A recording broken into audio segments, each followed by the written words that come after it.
الدين إياك نعبد وإياك نستعين اهدنا الصراط المستقيم صراط الذين أنعمت عليهم غير المغضوب عليهم ولا الضالين آمين.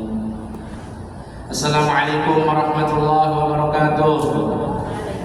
Bismillahirrahmanirrahim. Alhamdulillah nahmaduhu wa nasta'inuhu wa nastaghfiruh wa na'udzu billahi min shururi anfusina wa min sayyiati a'malina. Man yahdihillahu fala mudilla lahu wa man yudlilhu fala hadiya lahu. Asyhadu an la ilaha illallah wahdahu la syarika lahu wa asyhadu anna sayyidina Muhammadan abduhu wa rasuluh la nabiyya ba'dahu amma ba'du.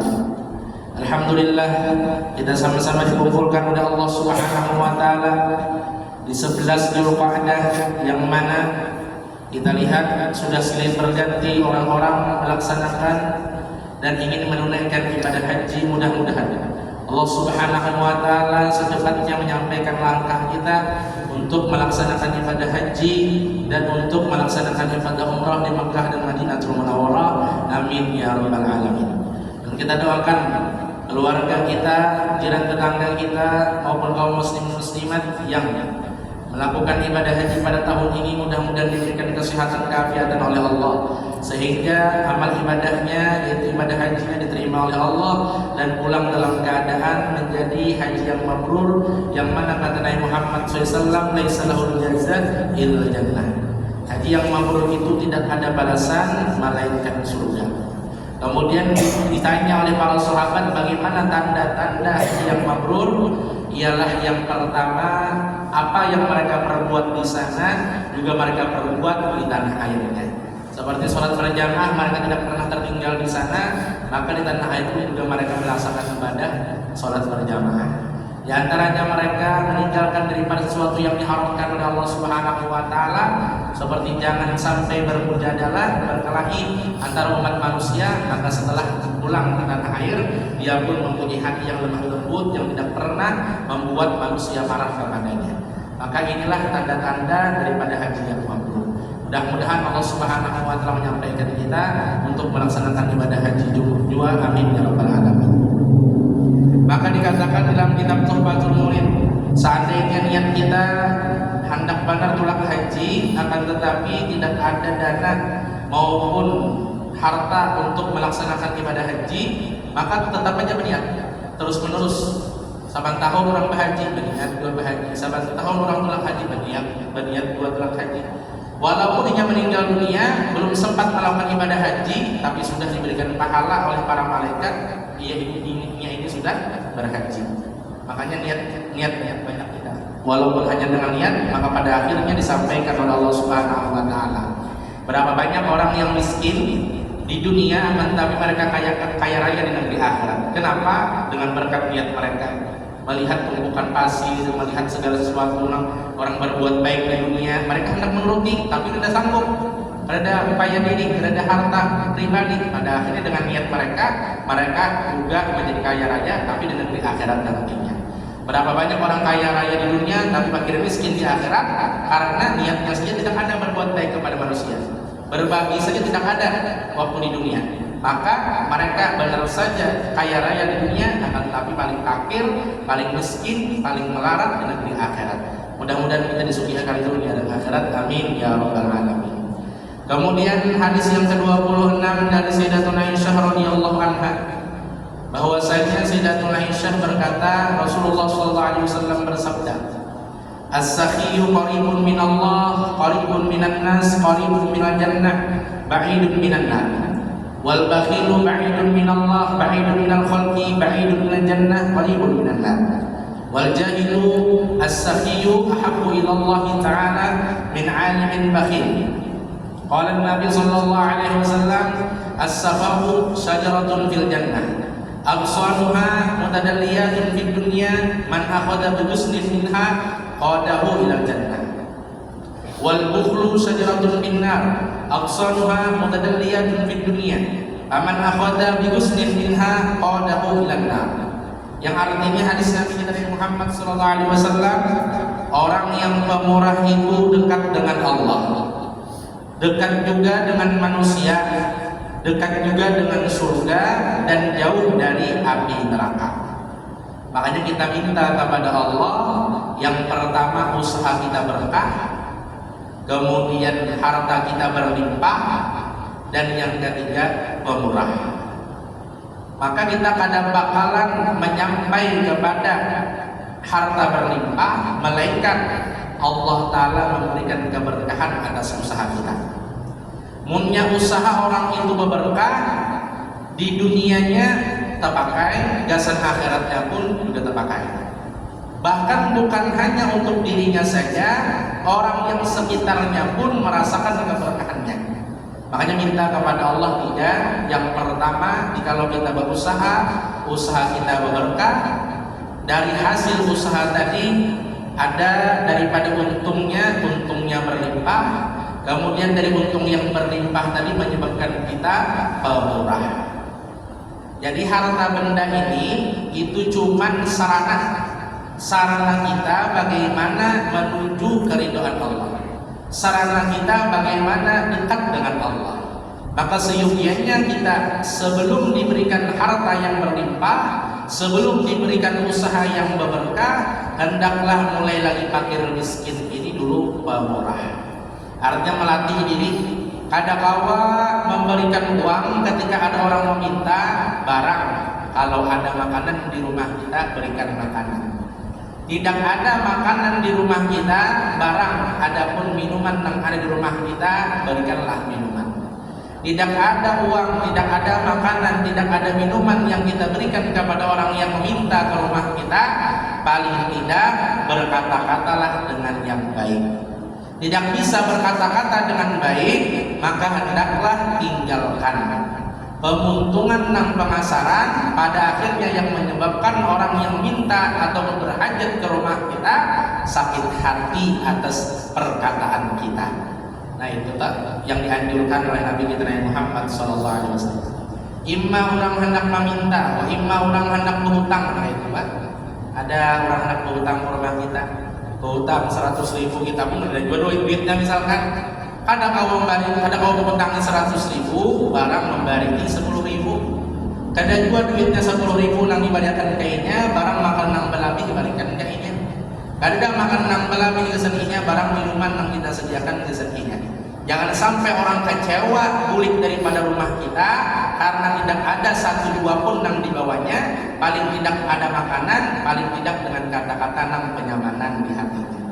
Karena kata Nabi, rubba asy'atha madfu'un bil abwab law aqsama 'ala Allah la abarrah. Berapa banyak orang yang tersakiti hatinya, datang mengetuk rumah kita, berhajat minta keperluan di rumah kita, osang asik pakaiannya, berdebu kepalanya, tidak terlihat daripada bagus dan rapi baju dan selawarnya. Maka meminta kepada kita, seandainya kita berikan apa yang dimintanya, alhamdulillah.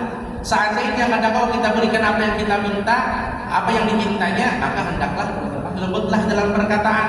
Seandainya mereka berdoa, niscaya tidak ada antaranya dan antara Allah, melainkan doanya langsung dikabulkan oleh Allah. Imma ada langsung di akhirat, tapi langsung di dunia. Apa yang dirasakan berupa sakit hatinya akan juga dirasakan oleh Allah Subhanahu wa Ta'ala kepada kita. Nah, itu kata. Karena doa mereka yang kecewa itu pengabulan, dikabulkan oleh Allah Subhanahu wa Ta'ala. Makanya disuruhkan Nabi maulah makanan dibanyaki, punya labihan julung ke tetangga, punya labihan ke tetangga, balik ke sentamu. Kemudian pulang munnya ada kita beisian harta, paling kada uang yang recehan kita letakkan di depan rumah kita. Seandainya ada orang minta-minta, langsung kita menyerahkannya. Kada ada harta yang kita berikan, barang aqua sedus yang kita siapkan di rumah kita. Ada kawan memberikan uang, barang memberikan minum walaupun air putih saja. Yang penting ada yang kita berikan. Karena mereka datang ke rumah kita, berarti Allah Ta'ala menunjukkan, menandakan Allah Ta'ala hendak menaikkan rezeki kita. Sekali kita tolak kedatangannya, nah pada jadi Allah Ta'ala hendak memberikan banyaknya rezeki untuk kita atas kedatangannya mereka. Kemudian sedangkan orang yang mikir itu jauh dengan Allah, jauh juga dengan manusia, jauh juga dengan surga dan dekat benar dengan neraka. Allah Ta'ala kadang tuju manusia memuari surga kada hendak dimasuki, neraka terbuka luas jasadnya. Jadi itu gamatan kita melatih bagaimana caranya pemurah, dikarasi. Maka punya sudah terbuka hati kita pemurah, jangan dikenak-kenakan. Karena apabila kita kenak-kenakan, iblis makin jadi membisiki kita agar menyedikitkan daripada pemberian kita. Yang asalnya hendak memberi 100.000, pakai enak-enak timbul jadi 90.000. Hendak memberi orang 90.000, pakai enak-enak timbul hanya 50.000 karena pakai anak sesuatu. Hendak memberi orang 50.000, timbul pakai enak-enak tinggal 20.000. Menukar macam-macam pulang pakai enak-enak, yang pada akhirnya hendak memberi 100.000, timbul memberi orang 10.000. Nah, padahal berniat mengorban dasar berdua laki bini, pakai enak-enak timbul selingkuhannya lagi. Nah, jadi walhasil hendaklah punya kebaikan itu jangan dikenak-kenakan, karena di situ iblis akan turun tangan supaya menyedikitkan daripada pemberian kita. Kemudian orang yang bodoh namun pemurah lebih disukai Allah daripada orang yang alim tapi kikir. Nah, makanya orang yang pemurah berarti mengumpati akhlak Allah. Orang yang pemurah berarti mengumpati akhlak Rasulullah. Orang yang mengumpati akhlak Allah, akhlak Rasulullah berarti dekat dengan Allah, dekat dengan Rasulullah. Berarti apa yang diinginkannya akan dikabulkan Allah dan dikabulkan oleh Rasulullah. Jadi sedekah kita itu, kepemurahan kita itu bagaikan umpan. Kita hendak memancing rezeki yang banyak, umpani dua, munnya sedikit umpannya halus dua iwaknya. Munnya gonol umpannya, gonol dua iwaknya. Jadi walhasil berapa banyak yang kita sedekahkan, yang kita keluarkan, balasannya bisa sama setimpal atau lebih 70 daripada yang dilebihkan Allah, atau 700 tergantung keikhlasannya yang kita mengeluarkan kepada orang yang memerlukannya. Jadi mudah-mudahan Allah Subhanahu wa taala membukakan hati kita supaya kita terlatih murah. Rezeki yang kita makan itu bakalan terbuang, bakalan menjadi kotoran. Rezeki yang kita simpan bakalan diwariskan, dirabutakan oleh anak-anak kita sebagai pesanakan. Imma untuk kemaslahatan dunianya, wa imma kesan pribadinya, wa imma kesan dihabiskannya begitu saja. Beruntung apabila mempunyai anak soleh dan soleha, ia tidak memperebutkan harta warisan, tapi harta wariskannya diperuntukkannya kemaslahatan pahala agar mengalir sampai ke kubur kuitannya dan mewariskan harta warisan kepadanya. Nah, ditukarakannya bahan bangunan, diolahkannya sekolahan, diolahkannya musola, diolahkannya langgar, diolahkannya masjid, yang pahalanya dasar arwah abah dan dasar arwah rumahnya. Nah, itu bagus banget seperti itu. Maka jangan sampai kita itu mengharapkan harta warisan, bahkan memperebutkan harta warisan kemudian berkelahian, tapi bagilah dengan pembagian yang sudah diaturkan oleh agama. Lelakian 2 bagian, babinian 1 bagian aja sedikit pada lakian. Kenapa? Karena babinian ini yang adanya pimpinan keluarganya yaitu lakinya, sedang lakian terbanyak daripada bagian binian karena ini berisian tanggung jawab yaitu anak dan bininya. Nang babinian jangan sampai diri dengki kepada kakaknya nang lakian karena terbanyak bagian. Umpati aturan yang sudah diaturkan Allah Ta'ala, mudah kita mengarasi ujar nang babiniannya. Aku ini di sana kita sama-sama manusia juga, sama-sama juga berbuat baik kalau kita, jadi kita bagi rata aja. Bujur misalkan biar hendak bagi rata, biar nyaman merasakan sementara, tapi pada akhirnya harta yang kelebihan tadi, yang pada sesuai hitungan dan aturan Allah itu bakal membangkrutkan harta kita yang ada. Pada akhirnya sugihnya sementara, melaratnya di akhir umurnya. Waliyadzubillah. Nah, jadi bagi rata, bagi apa? Bagi sesuai dengan aturan agama. Datangi ulama ahli faraid, datangi para notaris yang bisa menghitungkan secara pembagian agama. Kemudian lagi Rasulullah SAW bersabda, sifat murah hati adalah sebuah pohon di surga. Jadi selain kita murah hati, punya kawa kita juga murah apa? Murah senyuman. Nah, murah senyuman. Karena orang yang murah senyuman itu menandakan hatinya pun juga murah. Arti murah itu artinya nyamanan, benar hatinya itu lawan orang pada bisa menyangin jual orang berkat ditampaikannya secara zahirnya. Maka dikatakan oleh para ulama az-zahir tadullu al-batin. Johir kita itu menunjukkan batin kita. Munnya kita senyum ketujuh orang, baik perhatian orang menandakan hatinya pun juga baik kan. Tapi munnya kita perambutan, ada bagus, lihat perhatian orang menunjukkan hatinya pun hati bagus akan Tuhan. Jadi munnya kita hendak diberikan bagus hati, maka tunjukkan dulu permulaan di diri kita. Nah, dengan bagus muka itu nyaman orang melihatnya dengan senyumannya, maka Allah Ta'ala akan memperbaiki batinnya. Murah hati, ada sebuah pohon di surga, dahan-dahannya berjuntaian di dunia. Barang siapa yang mengambil satu dahan daripadanya, niscaya akan membawanya ke surga. Jadi sifat murah hati itu pohon di surga, dahannya berjuntaian di dunia. Punya diambilnya tadi dahan-dahannya tadi yang berjuntaian, kemudian diambilnya, dibagiannya pulang dengan kemurahan hatinya, maka ia akan mengambil satu dahan daripadanya, dan satu dahan tadi pancangan kebawahnya ke surga. Jadi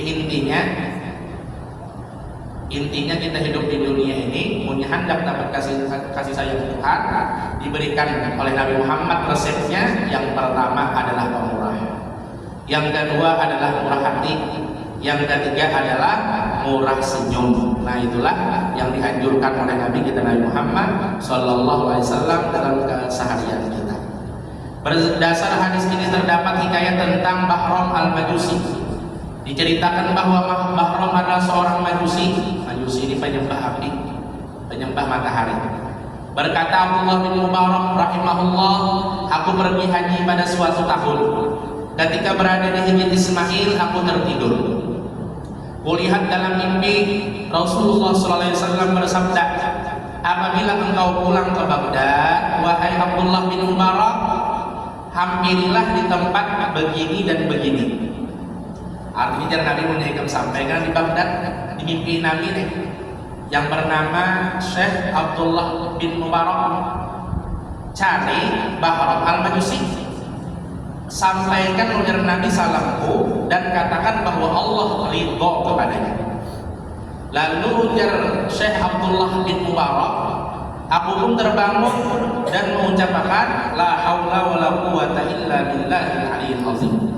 Artinya tidak ada daya dan upaya melainkan pertolongan Allah Ta'ala juga. Ini adalah mimpi dari syaitan. Dikiranya mimpi dari syaitan karena menyuruh sampaikan salam kepada orang Majusi dan orang Islam. Lalu ujar Abdullah bin Mubarak, aku pun berwudu. Imbah berwudu, aku sembahyang. Kemudian tawaf, aku keliling Ka'bah. Lalu imbah tawaf itu aku tertidur dan kulihat lagi kejadian dalam tidurku bermimpi sama seperti itu. Wahai Abdullah bin Mubarak, apabila engkau pulang ke Baghdad, mampirlah di tempat ini dan ini, carilah Bahram al-Majusi, sampaikan salamku kepadanya dan katakan Allah ridho kepadanya. Sampai ujar Abdullah bin Mubarak 3 kali mimpiku macam ini. Namunnya kita bermimpi orang-orang yang baik, orang-orang yang mulia, maka bersyukurlah kepada Allah Subhanahu wa Ta'ala. Munnya orang yang baik, orang mulia, bisa juga syaitan yang menyerupainya. Apabila kita sebelum guring tadi ada berwudu, lalu supaya meyakinkan bahwa itu bukan syaitan, maka hendaklah sudah kita bangun, umpati Abdullah bin Mubarak ini berwudu dan sembahyang. Munnya mimpinya sampai 3 kali orang yang mulia menyampaikan sesuatu, berarti sudah serujur menyampaikan sesuatu. Tapi pas sudah kita berwudu sembahyang, kan bermimpi lagi, berarti bisa juga yang pertama tadi adalah daripada syaitan. Tapi maunya daripada Nabi kita dari Muhammad SAW, syaitan pada kawa menyerupai wajah dan rupa Nabi kita Nabi Muhammad. Jadi Abdullah bin Mubarak ini hendak meyakinkan apakah hingga sebujur Nabi, maka si pun berwudu dan sembahyang. Ternyata sampai 3 kali, nah itu juga dimimpi. Kemudian ujar Abdullah bin Mubarak, tapi pulang yang kita mimpi adalah sesuatu yang jahat, sesuatu yang mencelakakan kita, sesuatu yang ibaratnya dalam mimpi itu sakit hati.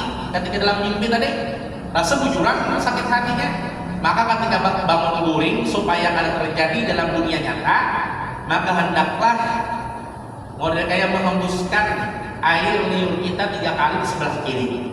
Jadi 3 kali sekali, 2 kali, 3 kali. 3 kali kita meludahkan air liur kita di sebelah kiri kita. Munnya kita mimpi nang kada baik, supaya mimpi nang kada baik tadi ada terjadi dalam dunia nyata kita. Nah, ini disampaikan oleh Nabi.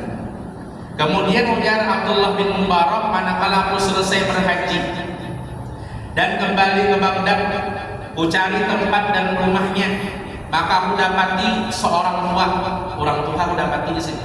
Lalu aku katakan, apakah engkau Bahram al-Majusi?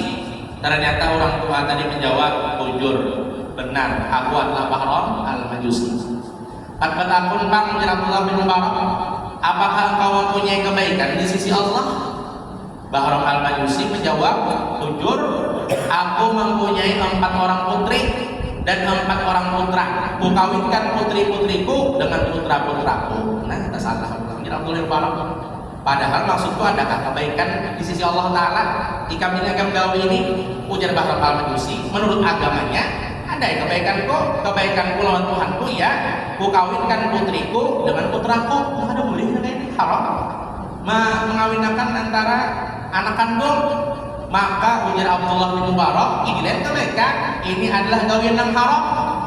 Kemudian bertakun lagi Abdullah bin Mubarak, apakah engkau mempunyai kebaikan selain itu? Kemudian Bahram pun menjawab, ada. Apa kebaikannya? Ujar Bahram al-Majusi, aku mengadakan walimah, artinya pernikahan bagi orang Majusi di waktu mengawinkan putri-putriku. Kuundangi meratan bukan tokoh-tokoh Majusinya, ujar Bahram al-Majusi, yang penyembah api, penyembah matahari. Lalu ujar Abdullah bin Mubarak, maksudnya memberi makanan kepada orang kafir haram, maksudnya yang maolah sesembahan di acara pernikahan ini oleh orang Majusi, sembahnya matahari, sembahnya api. Ada orang di India tuh mengelilingi api ketika pernikahannya, itu haram. Kemudian apakah selain ini ada lagi kebaikan engkau? Ujar Abdullah bin Mubarak, ujar Bahram al-Majusi, ada, yaitu mempunyai seorang putri yang paling baik dan paling cantik, dan aku tidak mendapatkan jodoh yang sesuai atau sepadan dengannya, maka aku kawinkan ia dengan diriku. Dan aku adakan walimah pada malam itu dengan undangan lebih dari 1000 orang Majusi. Nah, ini bagiannya ya, Abdullah bin Mubarak mengawini anak kandung serongan. Bagiannya haram, dosa besar ini. Menurutkan kebaikan lah, menurut agama kalian kebaikan, ini haram. Kemudian pada malam pertama pulang menjadi Bahram al-Majusi, aku bergauli putriku. Nah, ini waliyadzubillah, mudah-mudahan dijagakan kita lah di akhir-akhir zaman ini kan ada di berita. Nah, ya Allah, di sanak sampai di sanak dikawinkan. Waliyadzubillah. Maka sampai anak kan pulang ada di berita menjadi undangan. Di mana? Pokoknya di Indonesia juga. Nah, mudah-mudahan dijagakan oleh Allah Subhanahu wa taala. Kemudian aku berkata, ujar Abdullah bin Mubarak, ini pun juga haram. Apakah engkau mempunyai kebaikan selain itu? Bahram Majusi pun menjawab, pada malam aku mempergauli, datang seorang perempuan muslimah. Nah, ini yang kita garis bawahi. Datang seorang perempuan muslimah yang minta lampu dariku, ku berikan lampu kepadanya, lalu ia pulang dan memadamkannya. Lalu perempuan itu datang kedua kalinya, lalu menyalakan pulang lampu, kemudian ia keluar dan memadamkannya. Perempuan itu pun datang ketiga kalinya, lalu menyalakan lampu, kemudian dipadamkannya lagi, dan dia keluar daripada rumahku.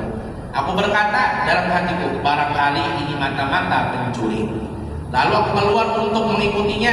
Kemudian perempuan itu masuk ke rumahnya dan menemui putri-putrinya. Ketika masuk, anak-anaknya bertanya, wahai ibuku, apakah engkau membawa suatu makanan bagi kami? Kami tidak dapat menahan lapar. Maka berlinanglah air mata sang ibu seraya berkata, aku malu kepada Tuhanku untuk meminta kepada seseorang selain daripadanya, khususnya daripada musuh Allah Subhanahu wa taala, yaitu orang Majusi. Kemudian Bahram al-Majusi pun berkata, tatkala aku mendengar pembicaraannya, aku pun pulang ke rumahku, mengambil piring atau nampan besar serta mengisinya dengan bermacam-macam makanan, dan aku pergi sendiri ke rumah perempuan itu untuk mengantarkan makanan tersebut. Nah, jadi intinya dari cerita ini ternyata di akhir dari kisah Bahram al-Majusi, orang Majusi padahal orang kafir, padahal orang non-muslim, padahal ketika di malam hari datang seorang perempuan muslimah. Dari pakaiannya mungkin Bahram al-Majusi mengetahui bahwa perempuan itu adalah muslimah. Ternyata minta lampu, artinya ini membawa obor, kemudian karena menyala, minta nyalayakan. Tapi Mbah sudah menyalayakan yang pertama, keluar pada rumahku, dipadamkannya pulang. Ku datangi pulang, ini ku nyalakan ruang, yang kedua dipadamkannya pulang. Sampai 3 kali dipadamkannya 2. Ada hendak sekalinya pulang menerima sebenarnya daripada api yang kunyalakan di Bahram Al-Majusi. Sekalinya mengiringi ke rumahnya, sekalinya rumahnya bubuk biasanya. Ternyata di sana banyak anak-anaknya yang menunggu kedatangan ibunya. Lalu ditakoni oleh anaknya, udah ngarakan di luar rumah ujar Bahram Al-Majusi. Ma, ada juga kah makanan yang biar bawakan kesan kami kelaparan sudah. Lalu ujar mamanya, ma rasa supan aku meminta sesuatu makanan kepada orang yang dimurkai Allah. Wabil khususnya Allah, karena ini bukan penyembah Allah tapi penyembah api, orang Majusi. Maka Mbah mendapatkan itu ada sakit Bahram Al-Majusi, artinya dipadahkan musuh Allah nih lah, dipadahkan orang kafir penyembah api sebagai orang Majusi. Malahan babulik Bahram Al-Majusi tadi langsung mengambil piring, langsung mengisi makanan sing banyakan apa nang diketujui diandak-yakan. Pada akhirnya diantarnya ke rumah babinian tadi, kemudian diantarnya gasan anak-anak si babinian tadi. Kemudian Abdullah bin Mubarak rahimahullah pun berkata, ini adalah kebaikan dan ada kabar gembira bagi engkau. Lalu kuberitahukan kepadanya tentang mimpiku berjumpa dengan Rasulullah SAW. Dan ku ceritakan kepadanya tentang mimpiku itu. Kemudian Bahram Al-Majusi takajub, ibah dipadahkan oleh Abdullah bin Mubarak. Ternyata ini Bahramai artinya ikam berisian hati nang kada penyamanan orang, ikam berisian hati nang baik orang. Meskipun sekarang ikam adalah Majusi, tapi ikam dapat kiriman salam dari Rasulullah SAW atas kebaikan hati ikam. Bah mendengar takajub, padahal ujarnya Majusi, aku nih kenapa dapat salam dari Nabi? Langsung karena takjub dan gembira mendapatkan salam daripada Nabi, pada akhirnya dia pun mengucapkan 2 kalimat syahadat di hadapan Syekh Abdullah bin Mubarak. Asyhadu an la ilaha illallah wa asyhadu anna sayyidana Muhammadan Rasulullah. Lalu ia terjatuh dan tersungkur pada saat itu, kemudian meninggal dunia. Nah, meninggal dunia bagaikan anak yang baru dilahirkan oleh ibunya, artinya membawa dosa. Karena orang yang hanya masuk Islam sempat mengucapkan 2 kalimat syahadat meninggal, maka dosa-dosanya ketika belum Islam itu diampuni akan Allah Ta'ala. Kebaikannya ketika belum Islam diberikan oleh Allah Subhanahu Wa Ta'ala ketika berislamnya. Nah, beruntung ini.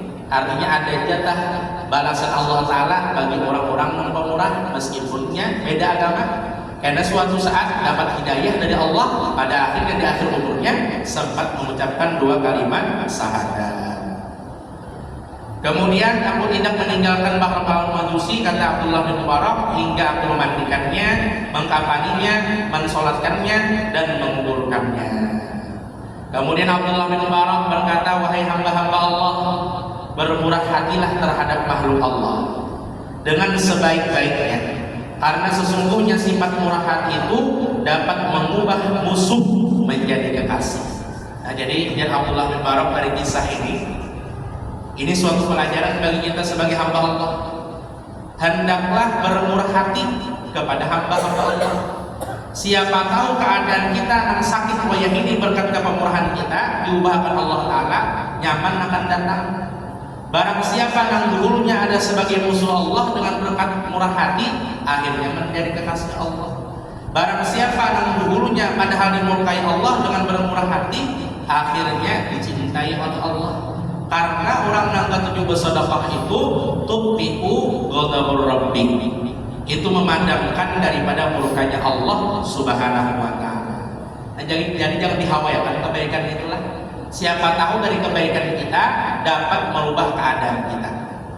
Jadi ada orang yang bertanya kepada seorang wali Allah Subhanahu Wa Ta'ala, bagaimana keadaan kami yang ahli dosa dan ahli maksiat? Kami sekarang adalah ahli dosa dan ahli maksiat. Bahkan manusia ketika melihat kelakuan kami memvonis kami sebagai ahli neraka. Waliyahumillah, dan kita dilindungi oleh Allah.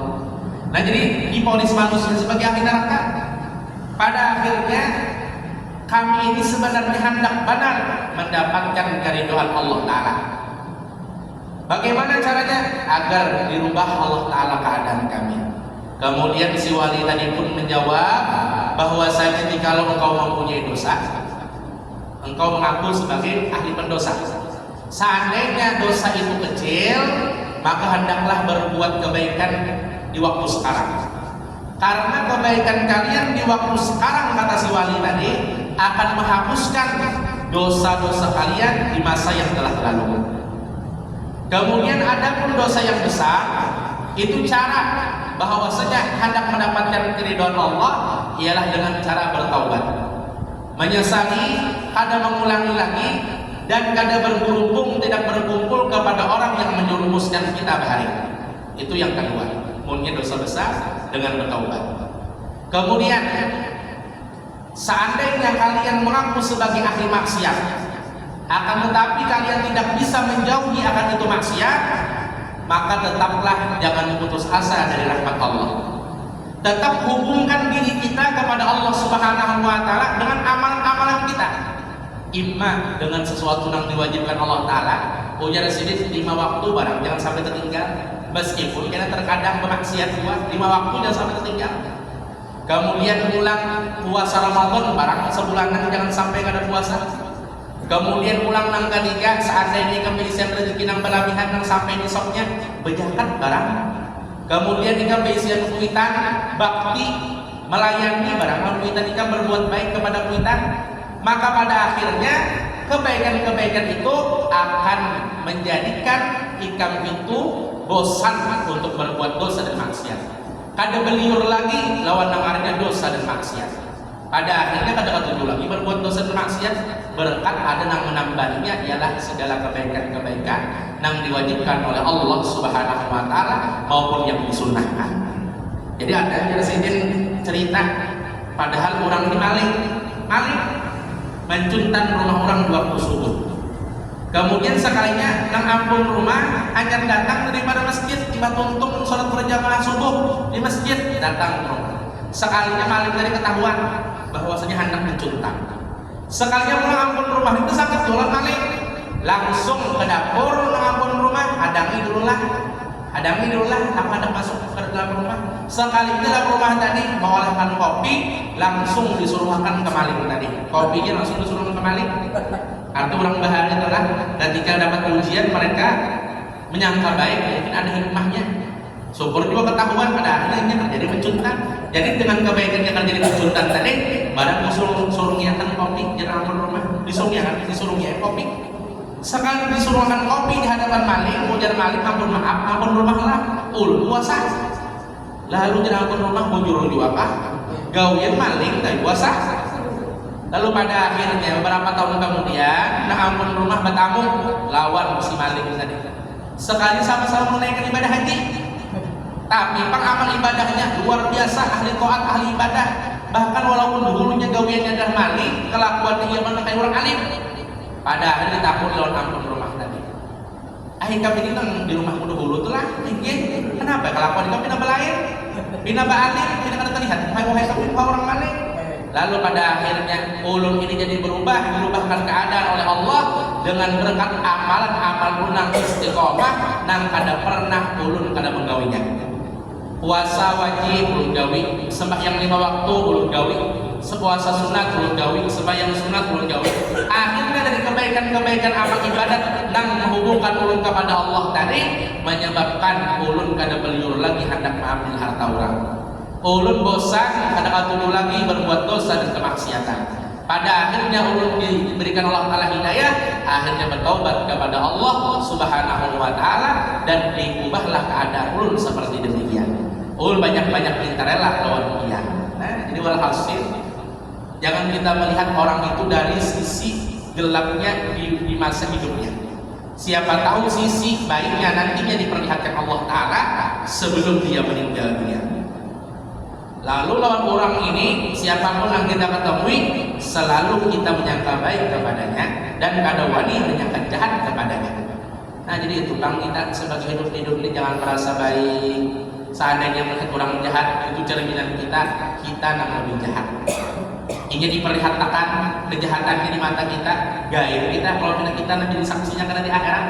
Makanya jangan tapi melihat kejahatan orang, jangan tapi mendengarkan keaiban orang, karena nanti di padang kiamat kita bakalan dipertanggungjawabkan menjadi saksi pernah mendengar keaibannya, pernah melihat kejahatannya.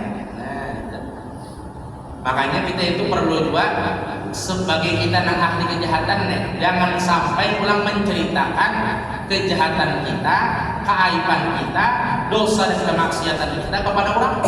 Meskipun orang itu kalau kita percayai dirinya, bujur aja kalau dipercaya dirinya mereka menjagakan daripada keaiban kita karena menyampaikan kepada orang lain, tapi di akhirat pada akhirnya menambah akan saksi kita. Walaupun kita sudah bertaubat, ditutupi akan aib kita, tetap masih ada saksinya. Pada akhirnya diminta Allah telah pertanggungjawabannya. Makanya ujar ulama, tutupilah amal ibadahmu sebagaimana kamu menutupi amal kejahatanmu. Tutupilah ketaatanmu sebagaimana engkau menutupi kemaksiatanmu. Supan dengan dosa kita ketahuan orang. Kayak itu juga yang awal taat ibadah itu supan ketahuan orang. Supan pada kemaksiatan itu dilihatkan ke orang. Nah supan juga kita bahwa si bangun tengah malam itu ketahuan orang. Nah jadi ketujuh kita itu adakah orang tetap ikhlas beribadah karena Allah, bukan karena pujian manusia. Seandainya kita mengharapkan pujian manusia, dan Allah Ta'ala jangan meminta pahala lawan unda, jangan meminta balasan lawan unda, minta lawan manusia yang pernah nyawa hendak minta lihat kepada manusia. Nang pernah ikan minta lihat lawan manusia. Nah ikan pernah hendak minta puji lawan manusia, minta lawan, jangan minta lawan unda. Jadi walhasil kita beribadah minta pujian Allah, kita beribadah minta balasan Allah, kita beribadah minta keridhaan Allah. Mudahan Allah telah ridha kepada kita berataan, dan mudah-mudahan kita dijauhkan daripada murkanya. Allahumma inna nas'aluka ridhaka wal jannah wa na'udzubika min sakhatika wan nar. Ya Allah, kami minta keridhaan Engkau dan surga, dan kami berlindung daripada kemurkaan dan adab api neraka. Amin ya rabbal alamin. Kemudian daripada Ikrimah Maula Ibnu Abbas radhiyallahu anhu, Ikrimah ini adalah anaknya Abu Jahal. Walaupun Abu Jahalnya adalah memusuhi kepada Rasulullah, tapi Rasulullah tetap berbuat baik kepada Abu Jahal. Rasulullah tetap mendoakan ada hidayah gasan Abu Jahal, tapi mudahan ada hidayah gasan anaknya Abu Jahal. Lalu lahir daripada sulbi Abu Jahal seorang anak laki-laki yang bernama Sayyidina Ikrimah radhiyallahu anhu, yang beriman kepada Rasulullah dan menjadi sahabatnya Rasulullah. Bahwasanya beliau berkata, Rasulullah SAW bersabda, "Idza kana yaumul qiyamah sallallahu ta'ala baina 'abdin wa baina kullin nas, fayudfa'u ilaihi kitabu hasanatihi, fayaqra'uhu wa yaqulu Allah ta'ala ma tara, fayaqulu ara hasanatin katsirah." Fayaqulu Allah Ta'ala hal nuqisa minha syai', fayaqulu la, thumma yudfa'u ilaihi kitabu sayyi'atihi fayaqra'uhu, fayaqulu Allah Ta'ala ma tara, fayaqulu ara sayyi'atin katsirah, fayaqulu Allah Ta'ala ta'rifuha, fayaqulu na'am, fayaqulu Allah Ta'ala hal zida 'alaika syai', fayaqulu la, thumma yudfa'u ilaihi qit'atun fayaqra'uha, fayaqulu Allah Ta'ala ma tara, fayaqulu ara hasanatin katsirah, fayaqulu Allah Ta'ala ta'rifuha, fayaqulu Allah Ta'ala lahu hada mimma zalamuka wa aduka wa akhadhu ma la min ghairi ilmik. Ketika di hari kiamat Allah Subhanahu wa Ta'ala memberikan catatan kebaikan-kebaikan amal-amal manusia, maka mereka membacanya. Oh, ini kebaikanku tanggal ini, bulan ini, tahun ini. Dibacanya berapa? Kemudian Allah Ta'ala menanyakan kepada yang membaca tadi, apakah engkau sudah melihat catatan amal baik kita? Ujar si manusia tadi, sudah. Kemudian ulun melihat, ujar siapa? Ujar si membaca catatan tadi, amalan-amalan nang baik, amalan-amalan kebaikan-kebaikan yang banyak. Kemudian ujar Allah Ta'ala, apakah engkau mengenalinya? Kemudian ujar si manusia tadi, ya, wahai Allah Ta'ala, ulun mengenalinya. Apakah ditambahkan sesuatu kepada engkau? Kemudian Ujar si manusia tadi, tidak. Artinya kebaikan dibalas kebaikan, seberapa kita berbuat kebaikan, seitu Bang Allah Ta'ala membalasnya. Tapi sekalinya datang catatan amal jahatnya, sing banyakan dua, dibacainya amal kejahatannya, ini itu. Sekalinya ada lain amal kejahatannya, ini menambahkan amal kejahatan, padahal banyak kebaikannya tadi. Sekalinya bertambah amal kejahatannya, catatan amal kejahatannya melebihi daripada catatan amal kebaikannya. Sekalinya ujar Allah Ta'ala, kita mengenalinya catatan yang kita baca ini kita pernah berbuatkah? Ada pernah ujar si manusia tadi. Nah ini ujar Allah Ta'ala adalah catatan amal-amal jahat orang yang pernah ikam zalim, orang yang pernah ikam gibah, orang yang pernah engkau fitnah, orang yang pernah ikam ambil hartanya tanpa sepengetahuannya. Nah pada akhirnya ia berisian dosa diberikan kepada ikam, akhirnya menampihi akan dosa ikam. Sedangkan kebaikan ini bakalan diambilnya karena ikam sudah menzolim kepadanya. Nah jadi jangan sampai kita beramal ibadah cuma merasakan uyuh lelah lapahnya saja, tapi pahalanya ada kita dapatkan karena pahalanya diberikan kepada orang yang pernah kita zolim di dunia, diberikan kepada orang yang pernah kita fitnah, diberikan kepada orang yang pernah kita ghibah, diberikan kepada orang yang pernah kita sakiti hatinya, diberikan kepada orang yang pernah kita ambil hartanya. Makanya tempul hidup di dunia banyak-banyak minta rela lawan manusia. Pernah dipukul, minta balas pukul juga. Ya nambah hari Nabi kita Muhammad, pernahkah aku memukul buah nikah? Jadi sahabat yang lain ada pernah, biar itu baik jadi beratan, ada pernah yang menjolim kepada kami. Saya sahabat yang sehitung ada pernah, bukannya memukul Bang, pernah tongkat yang terpukulkan di belakang mulut dan merasa kesakitan. Oh jadi Nabi balaslah, artinya menjaga hendak tolong aku balaslah kada apa juga. Lalu pada akhirnya ujar tadi kulun dalam keadaan baju semalam, lalu dibuka Nabi ke belakang baju Nabi. Nah jadi Nabi punya hendak membalas belakangku, silahkan. Sekali dia minta dan kadang membalas dengan pukulan, tapi membalas dengan pelukan. Dan ternyata di belakang Nabi kita Muhammad ada khatamun nubuwah, dikecupnya akan khatamun nubuwah tadi. Pada akhirnya ujar Nabi, karena kulitku bersentuh dengan kulitmu, maka haram kulitmu dijilat oleh api neraka. Nah inilah khususnya orang yang sejaman dengan Nabi kita Nabi Muhammad SAW, bersentuhan kulit berselaman dengan Nabi Muhammad, diberikan syafaat, bertemu memandang Nabi Muhammad dengan pandangan kasih sayang, juga diberikan syafaat. Akan tetapi ada orang yang sudah dalam hatinya tidak suka dan tidak ketujuh dengan Muhammad, kemudian membenci kepada Nabi Muhammad, meskipun dia berselaman berkali-kali dengan Nabi Muhammad, melihat wajah Nabi Muhammad, tapi di dalam hati ada rasa kebencian, tetap ada bakal mendapatkan syafaat daripada Nabi kita Muhammad SAW. Makanya intinya kita ini yang banyak dosa, banyak berlumuran maksiat, banyak-banyak minta rela lawan manusia. Seandainya kawan minta balas ke manusia, kejahatan kita yang pernah kita zalimkan kepadanya, seandainya kita ada mampu buat dibalasnya, maka hendaklah ucapkan minta rela. Seandainya orang yang pernah kita ambil hartanya sudah meninggal dunia, maka hendaklah kita bersedekah sesuai harta yang pernah kita ambil di dunia. Hartanya tadi kita pernah mencuntan hartanya 1 juta, orang ini sudah meninggal dunia, maka hendaklah bersedekah 1 juta bilangan harta yang pernah kita ambil. Kita hadiahkan sedekah 1 juta tadi gasan arwah yang pernah ku ambil hartanya. Nah seperti itu. Tapi pulang jar ulama, yang bagus itu ketika kita hendak membalas kebaikan orang atau pernah kita menzolim orang, kemudian kita hendak memulihkan kezoliman kita, yang pernah kita ambil hartanya, kemudian kita hendak memulihkan hartanya, maka hendaklah memulihkannya itu dengan harga emas. Misalkan waktu itu emas murah, masa kita memulihkan hartanya seharga yang murah juga, maka umpati seharga emas. Nah itu yang paling afdolnya.